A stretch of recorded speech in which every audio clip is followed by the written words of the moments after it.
We have now discussed how to create classroom rules and consequences, effective ways to enforce those rules in your classrooms, and several positive discipline methods to help you guide your children towards making appropriate behavioral choices on their own. Now let's take a few moments to examine the different growth stages of children as well as the reasons why they misbehave. We will then end our session by looking at the different parenting styles because, after all, the children's behavior in our classrooms can be significantly affected by the disciplinary approach at home. Understanding the growth stages of children, as well as the reasons why they misbehave, is an important step towards developing and maintaining a positive discipline program that will work for you. Almost any program works in theory, but when actual children are added into the equation, we must consider their needs, wants, desires, tendencies, etc. After all, we should be designing the program for their benefit, and not just for ourselves. Let's begin by looking at the various stages of childhood development and the forms of discipline that work best for each stage. From infancy to approximately 18 months of age, no discipline is needed. Children are just developmentally too young to understand or learn from it. It is important to realize, however, that babies go through periods where their emotions are stable and well balanced. Then they will go into periods where their emotions seem imbalanced and out of kilter. This isn't anything to be worried about, it is just a natural part of childhood development. 18-month-olds tend to act on impulse. They can be very demanding, and they want those demands met immediately. These children can also become easily frustrated and have extremely short attention spans. Consequently, they don't tend to obey direct commands. You may want to try physically putting an 18-month-old where you want them to be, or sometimes you can get their attention by using their likes and wants as motivation. 21-month-olds are even more demanding and less compliant than 18-month-olds. They tend to have very strong needs and demands, but may have trouble communicating those ideas to others. Some experts have suggested that discipline at this age is almost impossible.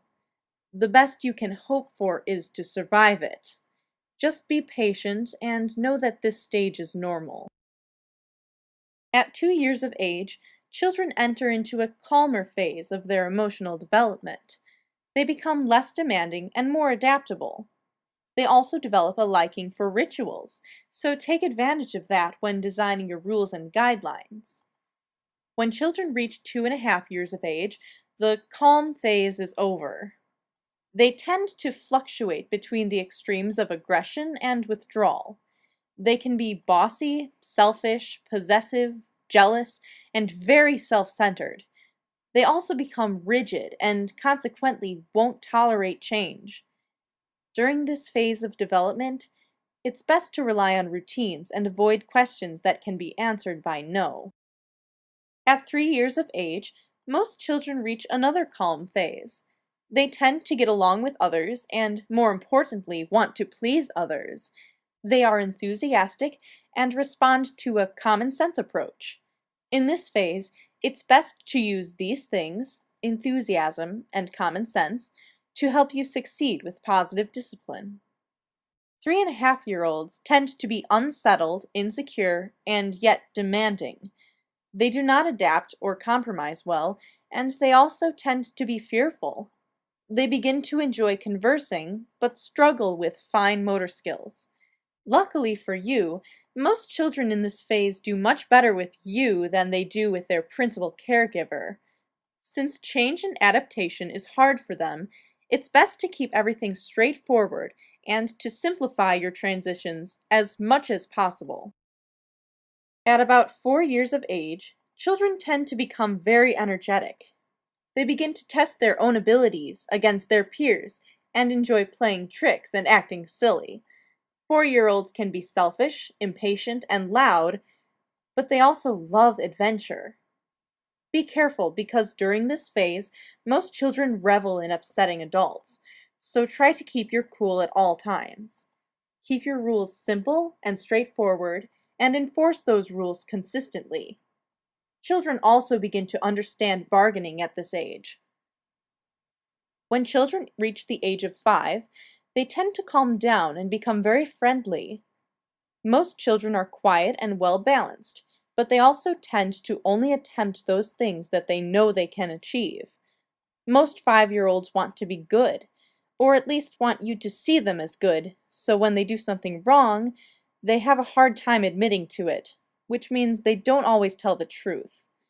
At this stage, it's best to design rules and guidelines and then clearly define those expectations to the children. If you do need to punish these children, keep your calm and let them know that you believe they can and will do the right thing the next time. Now let's take a look at some of the reasons why children misbehave. Children misbehave for many reasons. Some of the reasons are easily corrected. For instance, some children tend to misbehave when they are bored, and if we can find a way to stimulate their minds again, then their misbehavior will tend to get better. Children may also misbehave when they are feeling ill, and once they feel better, their behavior improves. In addition, children who are tired or hungry are inclined to misbehave, so making every effort to ensure that the children in your care are well rested and well fed will help you handle many behavioral issues. Some children, however, misbehave for more complicated reasons. At specific times during their development, they may begin to exhibit a lack of patience or a desire to assert their independence.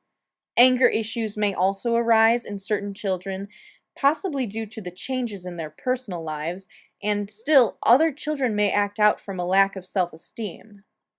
These types of issues are much more difficult to deal with, but with time, patience, and planning, they can be overcome. Anxiety may also cause misbehavior. Unfortunately, sometimes we are the source of this anxiety.